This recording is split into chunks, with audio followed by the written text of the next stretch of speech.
With all of the new information that's come out of the Dinosaur Protection Group's website, I can honestly say that I never thought that we would get such complete and intricate levels of detail to many mysterious questions that the franchise has had since its inception. We were always kind of told to just accept some things at face value, and no further elaboration on many of these previously unanswered inquiries was ever even attempted. I gotta say, that used to be something that really bugged me about Jurassic Park. So many things were introduced and kinda just left alone and either never explored or lazily thrown in for you to just accept and pretend it didn't mean anything. But now, we've actually got something to go off of. Now, the last time we as audience members actually saw the Tyrannosaur family in the film continuity was at the end of The Lost World. The adult male and its infant were returned to Site B after the events of the Santiago incident took place, and no further examination on their existence or their well-being was given for many, many years to come. A popular fan theory that got circulated in some groups after the release of Jurassic Park 3 was that the T-Rex the Spinosaurus ended up killing in that third movie happened to be the infant from the second, but these events have never been clarified or confirmed by anyone who's worked directly within the film series,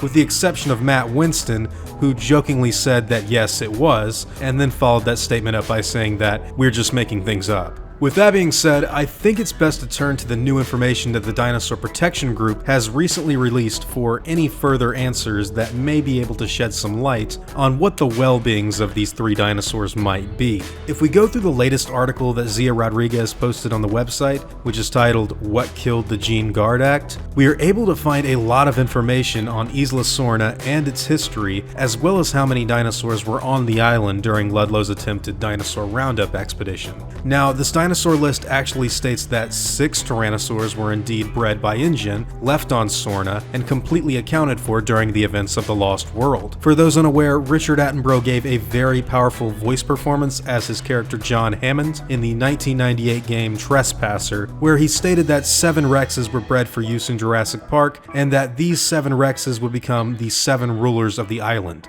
Now, of course, one of these Rexes would be Rexy, and this Tyrannosaur would get the privilege of being shipped to Nublar so that she could be featured in the park itself. Her paddock was meant to accompany a smaller Rex born after her, but the park was never able to import the other animal before all hell broke loose in 1993. That being said, with 6 T-Rexes being on the island in 1997, we can deduce that 2 of these Rexes had to be the mated pair that we got to see in the second movie. Now, here's where things get kind of interesting. Zia Rodriguez's articles on the Dinosaur Protection Group's website go into detail about many of the dinosaurs on Isla Sorna getting captured and shipped to Jurassic World in order to be put on display as tourist attractions. 4 particular dinosaur species were said to be created illegally by select members of the InGen board after 1997. These animals include Corythosaurus, Ceratosaurus, Ankylosaurus, and Spinosaurus. Now, these guys were sadly left abandoned until they would get reacquired and shipped to Jurassic World along with the other dinosaurs that were originally created by InGen. The only members of those 4 species that didn't get shipped to Nublar are said to have not survived on the island. The other dinosaurs that InGen originally created are never elaborated on dying off completely or even being stripped completely from their habitats on the second island. And if you'll remember back to Jurassic World, Rexy was the only Tyrannosaurus that was on Nublar during the events of the 2015 incident, which was consequentially when the park was left in ruins. Now, you may be wondering, what the hell does any of that have to do with the Tyrannosaur family's well-being? Well, give me one second, I'm not done just yet. It's important to note that the Dinosaur Protection Group's website never once tells us straight out that Isla Sorna is a barren, dinosaurless wasteland with no animals from InGen's cloning days left to survive on that particular island. In fact, the only details on what Sorna may be like in its present state are that any of the 4 illegal species that didn't get shipped to Nublar are now no longer present on Site B. So Ankylosaurus, Corythosaurus, Ceratosaurus, and yes, Spinosaurus are said to either have been sent to Nublar or ended up becoming extinct again on Isla Sorna. And due to Rexy being the only Tyrannosaur on Isla Nublar, I think it's pretty easy to come to terms with the fact that the Tyrannosaur Buck, Doe, and Infant that we saw in Lost World were pretty much left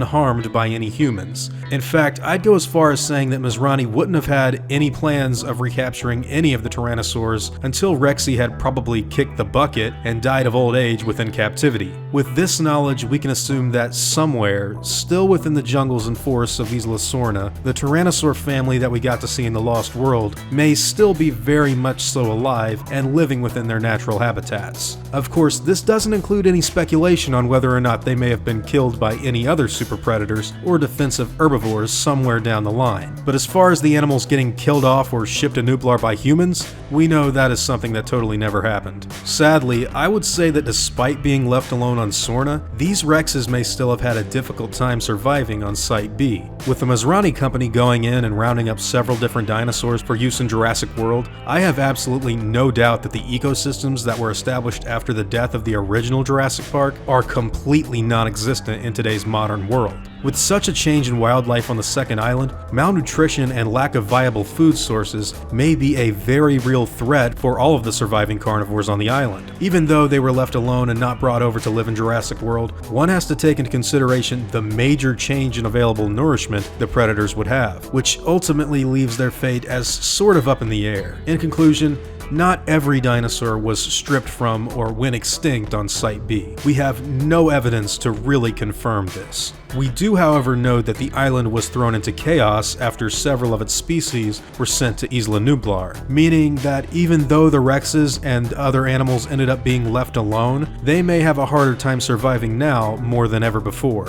Alright, now that is everything I could find on the well-beings of these three dinosaurs. I'm curious to know what all of you think happened to the Rex family on the second island, and whether or not you think the animals are still alive, struggling to survive, or sadly already dead on Site B. Let me know in the comments down below, guys. Discussions like these are always fun to see. Now, before I go, I'd like to thank my game wardens, including Kyle Oxley, as well as my InGen executives like Cassandra, Casey, and Andrew. I'd also like to thank my park workers and InGen hunters as well. Eric, John Herman, Barack, Brian, and Mark. It's insane to see so many of you dedicated to helping the channel like this, and I honestly can't thank you enough. I had no idea that this thing would grow into the little community that we've built together today, but I'm eternally grateful for everything that's come from starting this up. Now, I'd like to take the time to thank everyone for watching this video, and I hope that you all enjoyed today's content. If you feel like I deserve it, I'd appreciate the like and hope that you'll consider subscribing if you're interested in hearing from me again. I'll see you all in the next video, guys, and as always, take it easy.